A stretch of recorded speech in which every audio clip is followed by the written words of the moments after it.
tenemos de invitado especial a Odín. Odín es licenciado en Merca por la UDG, está terminando su maestría en tecnologías de información ahí en CUSEA también, y él les va a hablar desde otro punto de vista de visualización, un punto de vista que tal vez sientan un poco más cercano a ustedes que el que yo les pude haber dado con los videos, ¿ok? Otra cosa que quiero comentarles antes de darle el pase a Odín es que por motivos de trabajo no me puedo quedar en la sesión, ¿sí? De hecho, ayer no pude dar clase porque estamos atoradísimos en el trabajo y he estado trabajando mucho, a deshoras. Y afortunadamente hoy Odín estaba preparado para esto desde antes, entonces él va a poder estar con ustedes, les va a dar una plática acerca de visualización. Yo voy a dejar aquí corriendo la grabación.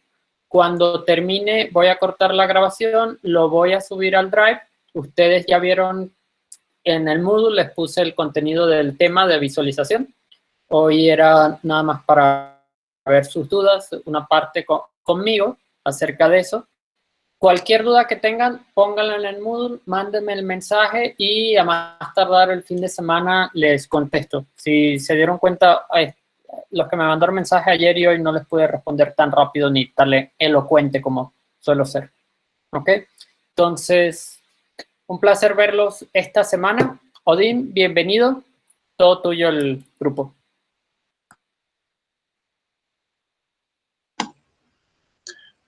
Gracias, maestro. Buenas tardes a todos, compañeros. Como ya comentó el maestro Fernando, pues mi nombre es Odín Chavarría. Yo les voy a platicar un poquito de este tema. ¿Sí?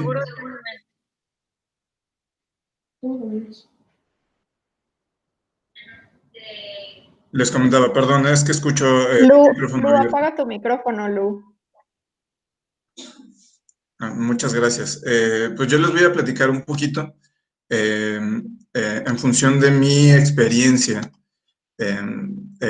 sobre el tema de visualización. El maestro Fernando fue mi maestro el semestre pasado en la materia de Business Intelligence y bueno,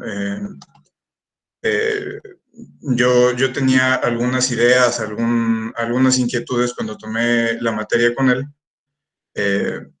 Pues debido a que soy de la misma especialidad que ustedes, pues creo que espero dar un poco de perspectiva hacia sus inquietudes al respecto del tema, ¿no? Dame un segundito.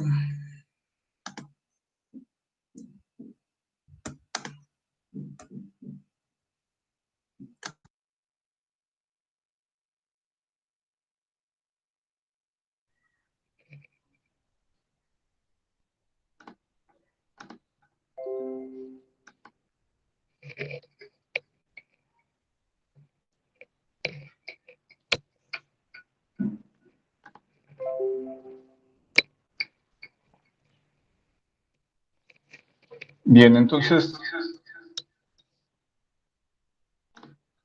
como les comentaba, yo fui alumno del maestro Fernando.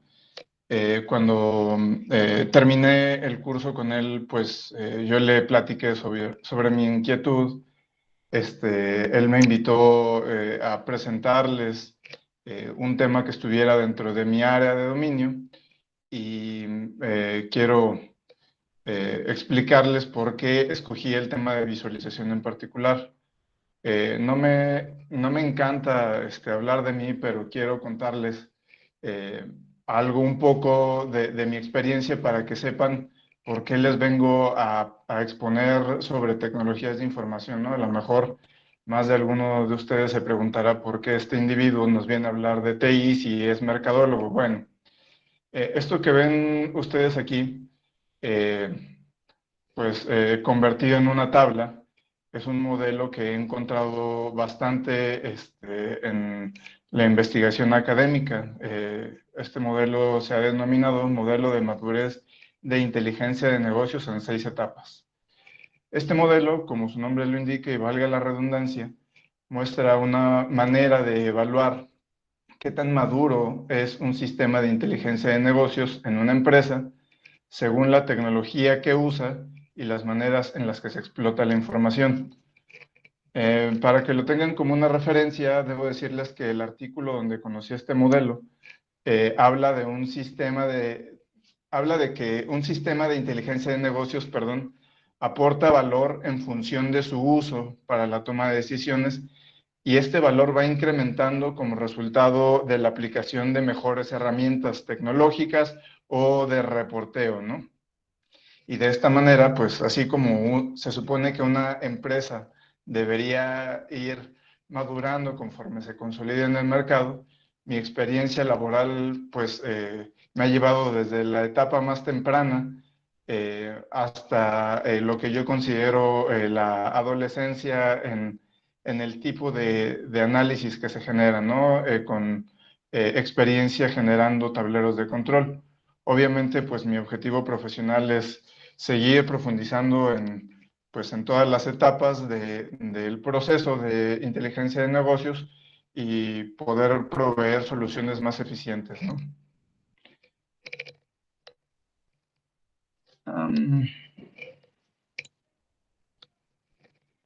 Bien, esto que ven aquí ustedes es el proceso completo de inteligencia de negocios que seguramente habrán visto algo en clase con el maestro. ¿En qué parte del proceso de inteligencia de negocios está la visualización?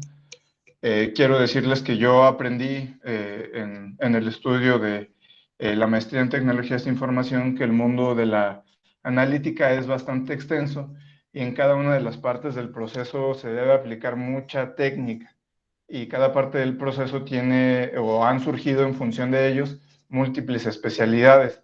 Por ejemplo, en la etapa de consolidación de los datos, pues hay una especialidad que le llaman administrador de base de datos o arquitecto de base de datos, ¿no? Son los que se encargan de desarrollar las estructuras lógicas y físicas que nos permitan almacenar información y explotarla, ¿no? Una vez que esta consolidación se da, el siguiente proceso es la selección y preprocesamiento de la información. Por aquí podrían encontrar a especialistas que les llaman especialistas de procesos de extracción, transformación y carga. Después, en el siguiente paso, que es el proceso de minería de datos, bueno, aquí tenemos a gente como el maestro Fernando, expertos en minería de datos, y a gente que se dedica específicamente al análisis, ¿no? Como los científicos de datos. Es bien importante nombrar que, bueno, dentro del proceso de minería de datos hay un proceso de exploración de conocimiento donde se utilizan técnicas de visualización. Seguramente habrán leído ya algo en el libro de Shmueli. Esto es un proceso previo al consumo de datos y no es el proceso en donde el gerente o el director de empresa tiene que recibir la información, ¿no? Y bueno, como pueden ver aquí en el paso número 5, ahí encontramos la visualización del conocimiento de la que yo les voy a hablar, ¿no? Esta la vamos a abordar desde un punto de vista más como de analista de negocios y menos como de experto en minería de datos, ¿no? Porque pues mi experiencia ha estado centrada en otras cosas. Bien, ahora yo quisiera que me ayudaran con un ejercicio.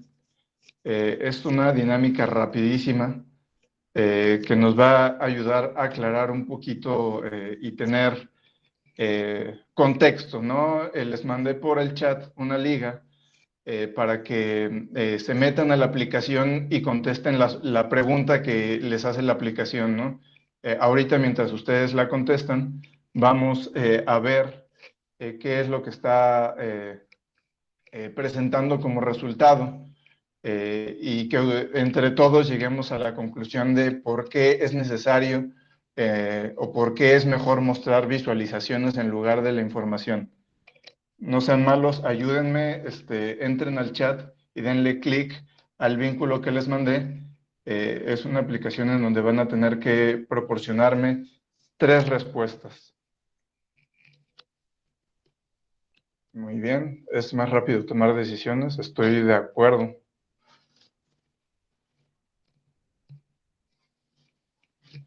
Somos 28 personas, han mandado su respuesta 2.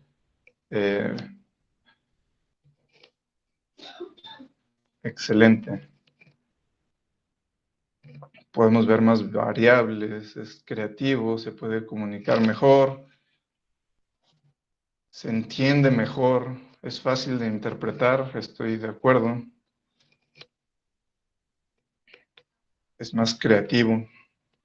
Ahí ya empieza a tomar más peso el análisis.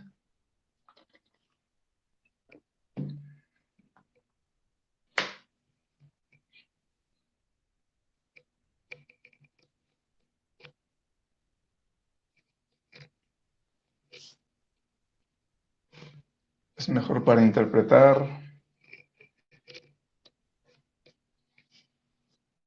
Es fácil de recordar.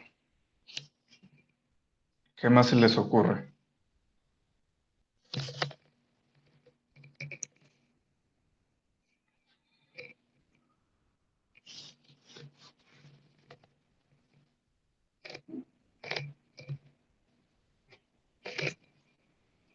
Somos 20 hasta ahorita.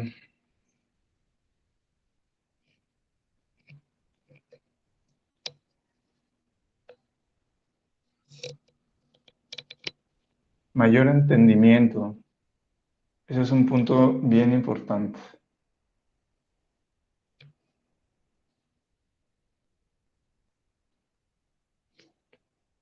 Pues el ejercicio creo que está bastante amigable. Nos muestra en una nube de conceptos, temas que podríamos tener en común, ¿no? No hace el procesamiento como tal del texto, pero creo que sirve para aterrizar la idea, ¿no? Voy a hacer el cambio hacia la diapositiva y pues creo que nos quedamos con estas respuestas, ¿no? ¿Quiénes de ustedes han escuchado un dicho que dice una imagen dice más que 1000 palabras? Yo creo que todos lo hemos escuchado en algún momento, ¿no? Es el principio de la visualización, desde luego. Se supone que a través de las imágenes podemos interpretar mejor que a través de montones de datos discretos, ¿no? Yo quiero decirles que la visualización no la inventaron los periodistas. Estoy recordando que, bueno, en la visualización de datos hay muchos especialistas que generaron una especialidad que se llama storytelling o data viz. Entonces, ellos son de los que más usan esta especialidad, pero no lo inventaron ellos, ¿no? La mayoría de los cursos de preparatoria o de universidad que tocan estadística generalmente comienzan con una intro general de presentación de datos. Si a mí me preguntaran hoy si las gráficas son la única forma de presentar datos, yo diría categóricamente que no. Tenemos por un lado las gráficas y por otro lado las tablas, ¿no? Las tablas, desde el punto de vista estadístico, están clasificadas en estos dos tipos, las tablas de distribución de frecuencias y las tablas resumen de estadísticas. Yo me atrevería a decir que hay una tercera para presentación de datos, que es un híbrido entre estas dos, ¿no? Y bueno, las gráficas como representaciones visuales nos permiten apreciar detalles que no podemos apreciar fácilmente en una tabla llena de datos. por ejemplo, la relación entre variables, podemos resaltar diferencias, podemos observar tendencias o realizar comparaciones. Yo quiero transmitirles también que como parte de las buenas prácticas de generación de gráficas, tenemos que las gráficas deben llevar algunos elementos para que sean mucho más claras y entendibles. Hay unos elementos que de acuerdo al gusto o de la especialidad se incluyen o se eliminan. Lo que es un hecho que siempre debe estar presente son las categorías, que es todo lo que encontramos en el eje horizontal, y los valores, que son los que encontramos en el eje vertical para el caso de esta gráfica, ¿no?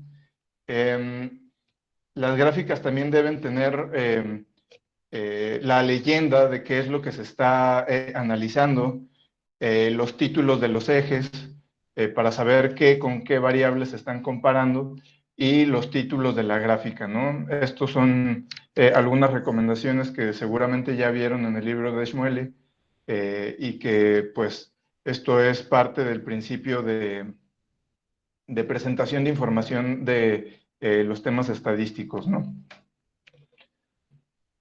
Bien, entonces ya tenemos establecido que las gráficas son la mejor forma de visualizar información, pero para escoger qué es lo que queremos ver, hay una gran complicación porque los diferentes tipos de visualizaciones son muchos. En la fase de visualización en todas las etapas de madurez, las visualizaciones deben elaborarse de la forma más clara y simple posible. Este póster que encontré y del cual van a tener la referencia a través del maestro Fernando, divide las relaciones entre variables en 9 grupos. Son muchísimas gráficas, no son solamente las gráficas que presenta el libro de Shmueli. No las vamos a ver todas a detalle. Yo solo quiero enunciar los grupos y sus usos diferentes, ¿no? Voy a...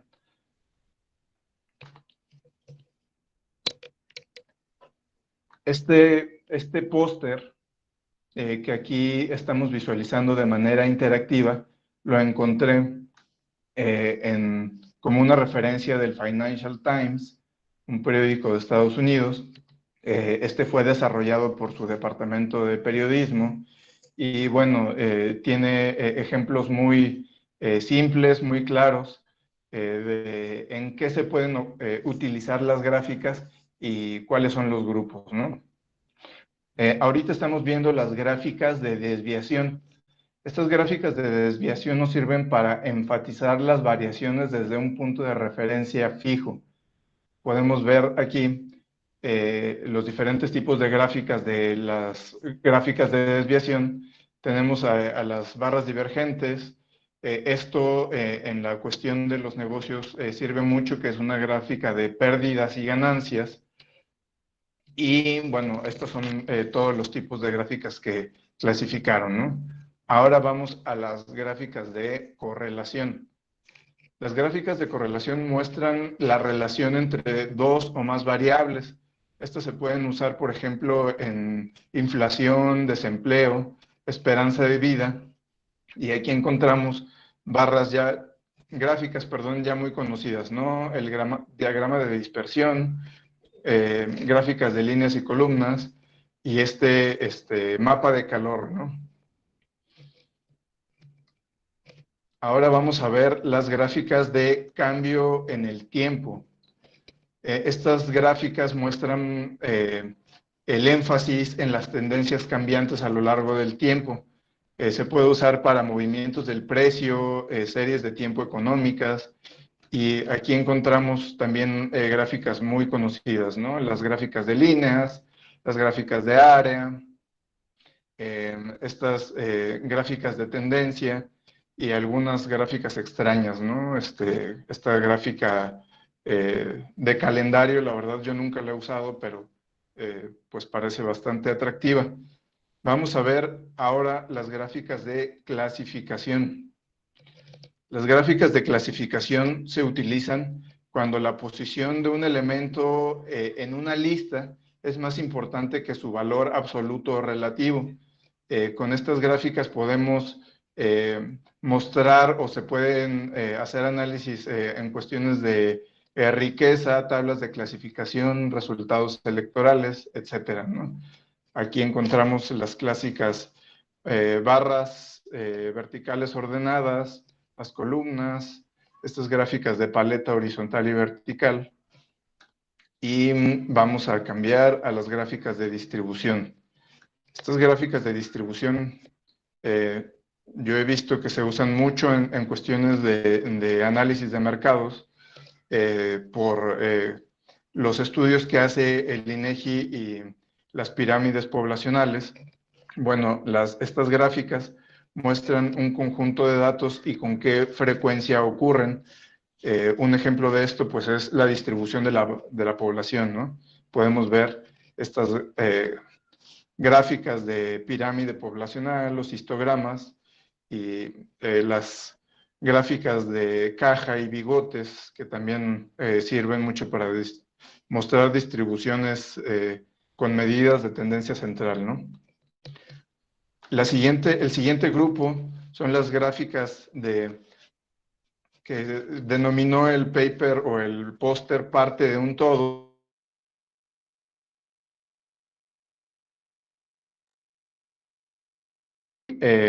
Vemos las gráficas de Pie que a muchos no les gustan.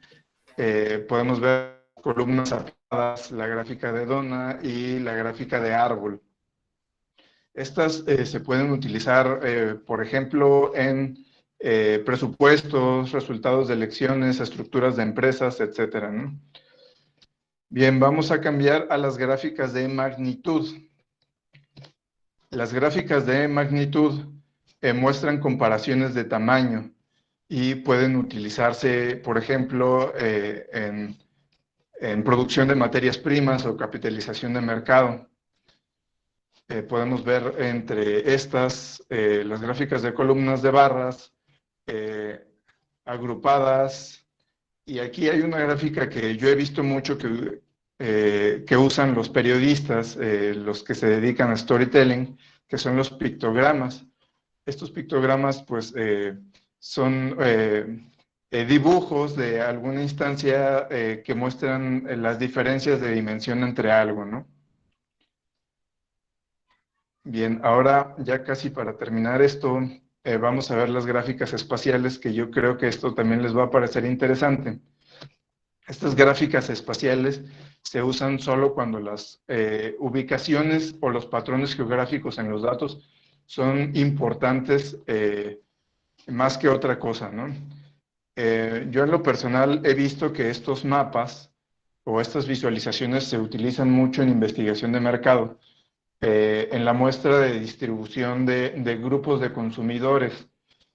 Quizá la gráfica más usada es la cloropleta o también llamado mapa temático, pero pues también se pueden utilizar un mapa de calor desde el punto de vista geográfico, ¿no? No un mapa de calor XY como vimos en las gráficas de correlación. Estas generalmente se trabajan en software especial, pero la mayoría de los software de Business Intelligence o de inteligencia de negocio tienen capacidad de generar una visualización básica geográfica, pero no un análisis a profundidad. Ahorita vamos a ver un poco más adelante. Y ya para terminar, tenemos las gráficas de flujo. Estas gráficas de flujo sirven para mostrar al lector los volúmenes o la intensidad del movimiento entre dos o más estados o condiciones. Por ahí escuchaba que tuvieron algunas complicaciones con el análisis de grafos, de las redes, y pues es un ejemplo en lo que se pueden utilizar este tipo de gráficas, ¿no? Sirven o se pueden usar también en flujo de migrantes, flujos de información, gráficas de relación. Y con esto terminamos el paper. Les voy a pasar en el material que les entregue el maestro la liga para que revisen a profundidad estos montones de tipos de visualizaciones, ¿no? Bien. Entonces, en este punto ya les platiqué un poco de por qué hacer visualizaciones, qué es lo que queremos visualizar, y ahora les quiero platicar un poco de con qué visualizar la información. Quiero ser muy honesto con ustedes y quiero decirles que yo no conozco todas las plataformas de BI. Hay una empresa que se dedica a dar consultoría sobre las mejores tecnologías. A lo mejor más de uno de ustedes estarán familiarizados. Se llama Gartner y ellos hacen este análisis que se llama cuadrante pues es el cuadrante de tecnologías de Gartner, ¿no? Por aquí podemos ver a Microsoft, podemos ver a Tableau, podemos ver a Kulik View o Kulik Sense, y son todas las tecnologías que Gartner evalúa como líderes, ¿no? La verdad es que no las conozco todas, pero yo quiero platicarles sobre las herramientas que yo he usado y que pueden darles un punto de referencia a ustedes para saber con qué implementar soluciones en sus empresas, ¿no? O en los lugares donde trabajen. Yo las tengo divididas como soluciones propietarias y soluciones de código abierto. Después de esto les voy a platicar por qué las tengo separadas así. Como parte de las soluciones propietarias, yendo en nivel de complejidad de menor a mayor, pues tenemos en primera instancia a Excel, ¿no? Creo que a todos nos ha tocado llegar al lugar de trabajo y que sea una de las pocas herramientas con las que se cuentan, ¿no? Excel es muy flexible para manejar información, pero tiene muchas limitaciones, ¿no? También. Dentro de la suite de soluciones de Microsoft encontramos esta segunda opción que se llama SQL Server y su complemento que sirve para generar reportes y tableros de control se llama Reporting Services. La herramienta completa es SQL Server Reporting Services. Esta es una herramienta para generación de dashboards. Yo consideraría que es el abuelito de Power BI porque tiene facultad de conectarse a las bases de datos de SQL Server y generar análisis arrastrando elementos o dimensiones de la información para generar el tipo de gráfico que queremos generar, ¿no? Después de Reporting Services viene Power BI, una herramienta un poco más intuitiva de Microsoft, pero con restricciones sobre la compatibilidad con otras plataformas. Tiene el mismo principio, ustedes tienen una paleta de herramientas que les permiten arrastrar hacia el área de trabajo el tipo de gráfica que quieren generar y las dimensiones que quieren analizar en el reporte o en el tablero de control, ¿no? Otra herramienta adicional la tenemos en Tableau. Entiendo que muchos de los ejercicios que están trabajando con el maestro Fer son en Tableau y bueno, pues creo que sobra un poco platicarles, ¿no? Yo también he trabajado un poco, es mucho más intuitiva que Power BI, tiene mucha más disponibilidad de conexiones y compatibilidad con diferentes fuentes. Y bueno, aunque el reporte de Gartner dice que Microsoft es el líder, Tableau lo sigue muy de cerca, ¿no? Otra opción similar y que a mi gusto es lo más cercano posible a Tableau es Kulik Sense. Kulik Sense es este desarrollo de otra empresa y tiene casi las mismas capacidades que Tableau, ¿no? Y bueno, dentro de lo más caro que hay en el mercado encontramos Crystal Reports, un complemento de SAP. Muchos de ustedes seguramente conocen SAP porque es un software de control de recursos en la empresa que, bueno, está instalado en muchas empresas. Crystal Reports es un complemento que nos permite generar reportes, ¿no? Todas estas opciones que les acabo de dar tienen una característica común. Por todas cobran, sea poquito que cobran por una licencia de Excel o mucho que cobran por los complementos de SAP. Todas estas opciones propietarias se tiene que pagar por ellas, ¿no? Para contrarrestar este efecto están las herramientas de código abierto. Las herramientas de código abierto son herramientas de software que son desarrolladas por grupos de programadores y que están libres para su acceso con la condición de que si el usuario modifica el código, también debe estar disponible para todos, ¿no? Las dos opciones más rápidas y asequibles para generar tableros de control como herramientas de código abierto tenemos estas dos, Kibana y Grafana. Kibana es generadora original del proyecto y cuando los desarrolladores dejaron de trabajar en Kibana y se pelearon, generaron Grafana y son software idéntico que Tableau y que QlikSense, pero son gratuitos. Tienen la posibilidad de conectarse a múltiples fuentes y generar reportes y tableros de control, ¿no? También tenemos a Google Data Studio. Esta no es una herramienta de software como tal, sino es un servicio en la nube. Y bueno, la única desventaja que yo le veo es que la información que almacenamos queda alojada en los repositorios de Google y pues sabemos que Google tiene derecho a visualizar o analizar toda la información que caiga en sus repositorios, ¿no? Otra herramienta de análisis que a lo mejor no se acostumbra mucho por la gente de sistemas son los software de información geográfica.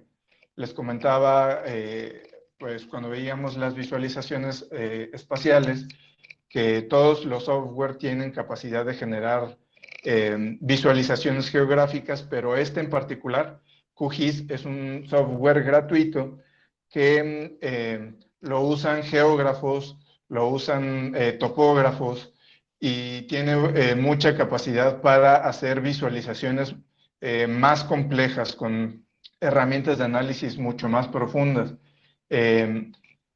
Para que lo tengan también como referencia, debo decirles que el INEGI, toda su información geoestadística, la genera compatible para estos tipos de software.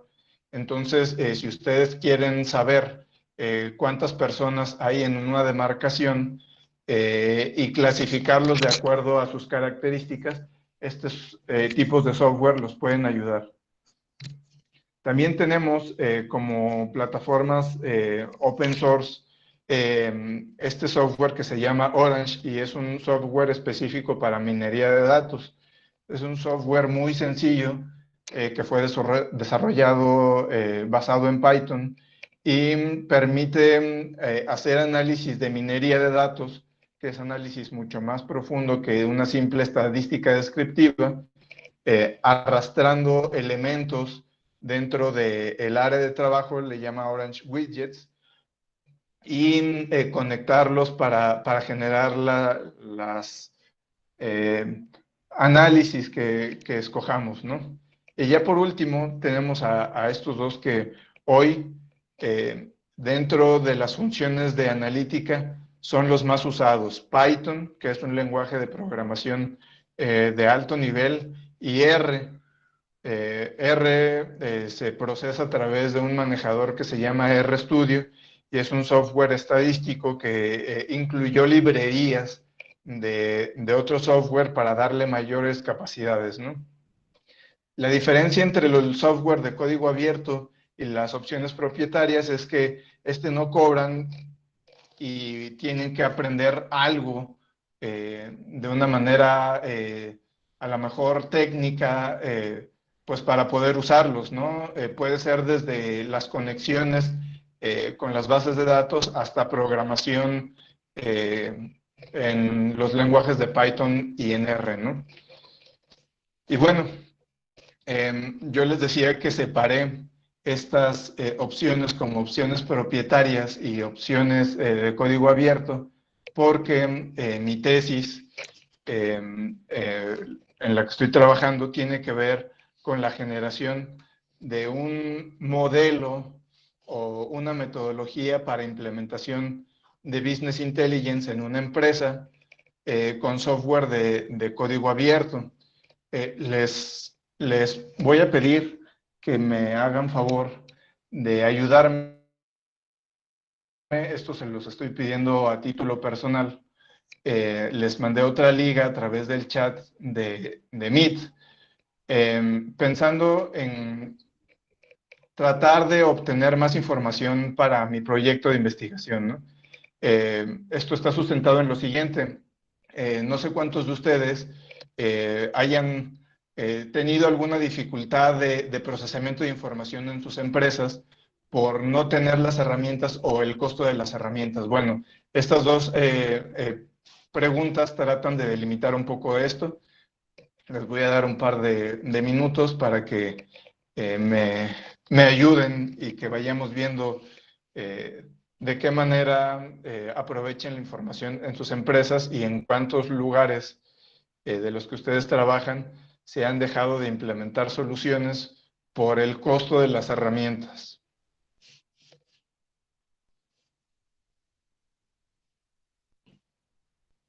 En este punto, 8 de ustedes han dicho que, en este punto 9 han dicho que no se aprovecha mucho, que del 1 al 10 se aprovecha al 40, casi 50% de la información.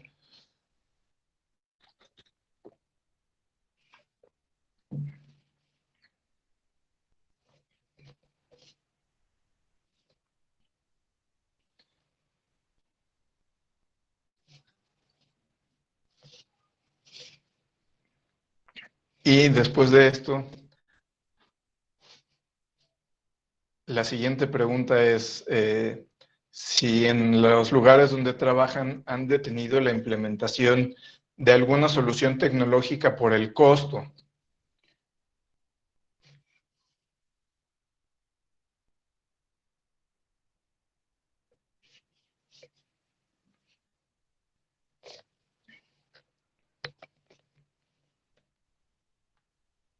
Esto está bastante interesante y les agradezco mucho el apoyo, la ayuda. Esto me ayuda a sustentar un poco que es necesario desarrollar un método efectivo para empresas medianas y empresas pequeñas que permita desarrollar soluciones basadas en software de código abierto, ¿no? Pues las soluciones las respuestas creo que son definitivas. Todos coincidimos en que pues el aprovechamiento de la información dentro de las empresas está cercano al 48% y en 16 de 21 casos se ha detenido la implementación de soluciones tecnológicas por el costo. Les agradezco mucho su apoyo. Esto, como les comentaba, va a formar parte de mi proyecto de investigación bueno, el proyecto de investigación está sustentado en esto, ¿no? Bien, ya casi vamos a terminar. Les pido un poquito de paciencia porque esta parte es un poco densa. Ya vimos en este punto por qué es bueno visualizar, qué es lo que queremos visualizar con qué podemos hacerlo. Y aquí les voy a hablar un poco de los tableros de control, más allá de los reportes, ¿no? Los tableros de control son herramientas de representación gráfica con los principales aspectos sobre los que debería tener enfoque una empresa. Quiero subrayar en este punto el hecho de que lo que están viendo con el maestro Fernando es exploración de conocimiento y visualización de este conocimiento para generación y entendimiento y análisis. En este punto, los tableros de control son para el consumo de la información y, bueno, a diferencia de los reportes, los tableros de control incluyen en una sola vista todos los aspectos con los que debería lidiar o en los que debería tener enfoque una empresa. Representa los indicadores principales que intervienen para que se cumplan los objetivos, y el principio de esto viene de los tableros de control de los vehículos, donde tenemos en una sola vista los aspectos importantes que se deben monitorear. Por ejemplo, en los carros tenemos velocímetro, tenemos tacómetro, tenemos el nivel del combustible, tenemos en carros modernos, computadoras de viaje, etcétera, ¿no? De la misma manera, en las empresas debemos tener, pues en una sola pantalla, presente todo lo que queremos o que consideramos importante. Pero ¿por qué se usan tanto los dashboards? ¿Por qué se volvieron tan famosos? Bueno, los dashboards, a diferencia de los reportes, nos permiten generar conclusiones predefinidas para el usuario que está leyendo esto. A diferencia de los reportes, requieren que el usuario aplique su propio juicio y análisis de datos, y es un documento, el dashboard, que contiene datos para vista y análisis, ¿no? Por lo tanto, estas que están viendo en pantalla son algunas buenas prácticas generales en la construcción de tableros de control. No hay una Biblia escrita sobre las mejores opciones para construir tableros de control. Por lo tanto, las comunidades de análisis o los especialistas han generado buenas prácticas, ¿no? Yo les voy a platicar sobre algunas que he podido recopilar en diferentes cursos, pero insisto, no son definitivas y solamente es importante que las tomen como una guía, ¿no? Lo que sí es importante para poder generar tableros de control, casi todas las buenas prácticas coinciden en que es conocer los requerimientos del usuario. Si no conocen los requerimientos del usuario, es muy probable que estén trabajando en un documento que no le va a servir a nadie y que se tenga que desechar, ¿no? En un dashboard es importante que todo el contenido tenga una razón de ser y debe ser parte del mensaje central. Todos los temas relacionados deben presentarse en una sola pantalla y también deben pensar en cómo será su mantenimiento y que sea fácil de usar y entender, ¿no? Ahora, como en la moda, la creación de tableros de control pues también tiene una regla sencilla. Como en la moda, menos es más, perdón. En los dashboards, usar visuales simples hace que sean más efectivos. Hay que tener mucho cuidado con la manipulación de la información, porque las escalas afectan la percepción. ¿Qué pasaría si yo les pongo en una escala pequeña un efecto delicado? Pues simplemente el tomador de decisiones minimiza ese efecto, ¿no? Hay que incluir referencias para facilitar la comprensión. Hay un principio en análisis en donde cuando alguien establece algún punto o algún logro, siempre le preguntan, bueno, ¿esto que me estás diciendo es con referencia a qué? Si nosotros no tenemos referencias, no vamos a saber qué tan bueno o qué tan malo es el aspecto que nosotros estamos evaluando. Y bueno, el dashboard, para terminar esta lámina, debe facilitar la comparación desde múltiples vistas. ¿Cómo facilitamos la comparación desde múltiples vistas? Ahorita vamos a tener un ejemplo. Estos múltiples vistas se deben narrar contando 7 tipos básicos de historias. No es necesario que un dashboard las tenga todas, pero sí es importante que tengamos claro que queremos contar una historia, ¿no? Las historias, las ven ustedes en iconos, es cambio en el tiempo, profundizar, alejar, contraste, intersección, factorizar y valores atípicos. Me voy a servir rápido y ya casi para terminar esta plática con ustedes, voy a hacer un switch hacia el ejercicio que tiene como set de datos Tableau.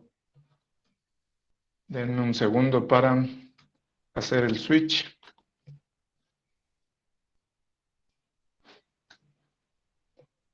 Una ventana.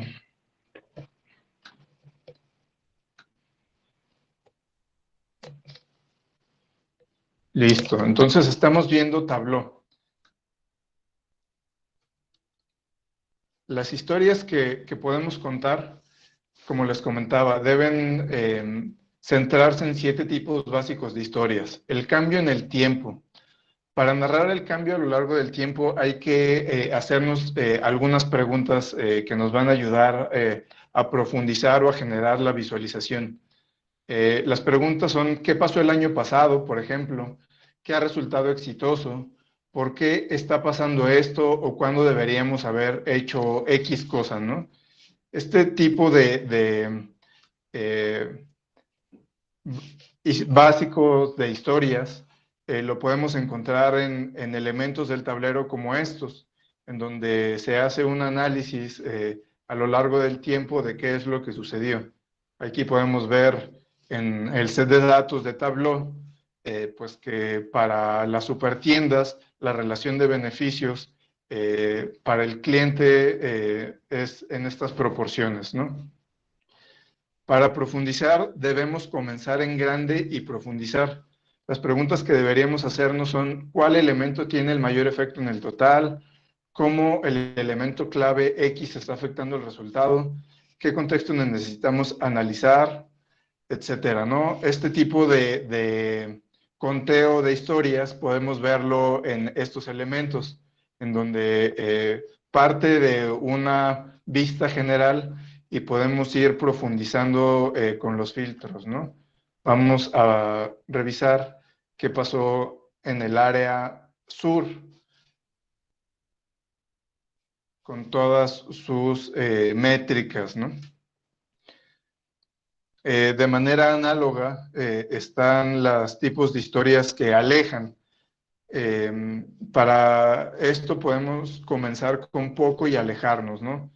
Las preguntas que debemos hacer no es cómo X es en relación con el resto, cuál es la base por la que deberíamos medir el éxito y por qué hay algunas categorías más exitosas que otras. Esto podríamos encontrarlo en la pestaña de categorías, en donde vemos que hay algunas categorías de material que tienen una relación de beneficios más grande que otra, ¿no?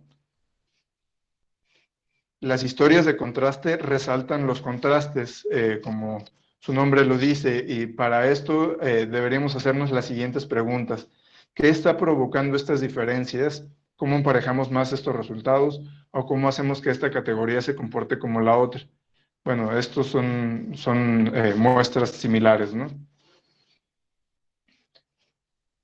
El siguiente tipo de historias son las intersecciones, las factorizaciones y los valores atípicos. La realidad es que, bueno, estos son muy explícitos y todos los dashboards pueden tener estos elementos, ¿no? Voy a cambiarme ya hacia la diapositiva para terminar.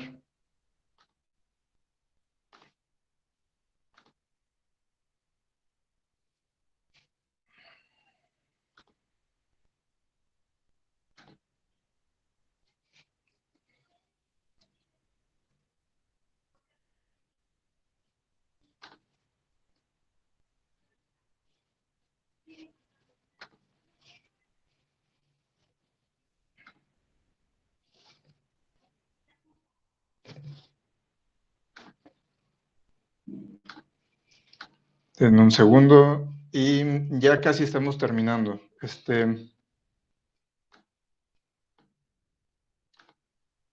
Ahora, ya vimos qué podemos visualizar en los reportes, con qué lo podemos visualizar, cómo podemos contar esas historias para generar mejores herramientas como tableros de control. Pues ya para terminar, me gustaría pedirles que se olvidaran de todo esto que les acabo de decir de los tableros de control, porque los tableros de control ya no funcionan, ya no sirven. Esto, por supuesto, es una broma, porque obviamente hoy pues todavía siguen siendo herramientas muy útiles, pero en las comunidades de especialistas en análisis están buscando siempre mejores formas de visualizar. Una de ellas es la visualización que propone Taylor Brownlow. Taylor Brownlow dice que los dashboards deberían desaparecer por múltiples razones, ¿no? Porque son poco accesibles para modificar la información, porque puedes invertir mucho tiempo en tratar de encontrar un dato y morir sepultado por montones de filtros. Bueno, ella propone la generación de informes a través de cuadernos o notebooks, que también son plataformas que se usan. A través de estos cuadernos o notebooks, ustedes pueden describir qué es lo que quieren representar con cada uno de los gráficos o de las visualizaciones. Y aparte el notebook incluye el código de lo que están generando, ¿no? Esto hace mucho más democrático el entendimiento tanto para usuarios expertos en programación como para usuarios no expertos, ¿no?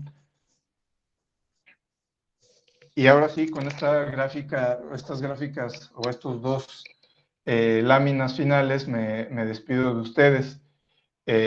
Yo solamente quisiera dejarlos con esta reflexión, en donde, como pueden ver, todo lo que se genera en la etapa de análisis, pues es bastante complejo, requiere de conocimientos técnicos y en las industrias, en la industria en particular, se están desarrollando muchos perfiles que soportan todo este análisis, ¿no? Ustedes que seguramente ya están inmersos dentro de la industria y que pues seguramente se convertirán en directores de empresa, en dueños de negocio, deben saber que el análisis se tendría que desarrollar por perfiles en particular. Esta referencia que les pongo genera o propone todos estos tipos de perfiles que tienen una cosa en común: todos saben programación y tienen capacidades metodológicas y matemáticas, ¿no? Entonces, es importante, pues, que tengan en cuenta que todo este análisis debe realizarse de manera especializada y, bueno, en la medida de lo posible, poner a la gente correcta, ¿no? Estos son los tipos de roles que se han creado y por mi parte es todo. Yo le voy a hacer llegar esta información al maestro Fernando para que si algo de esta plática les pareció relevante, pues accedan a la información a través de sus respectivas referencias, ¿no? No sé si alguien tenga alguna duda, quiera comentar algo,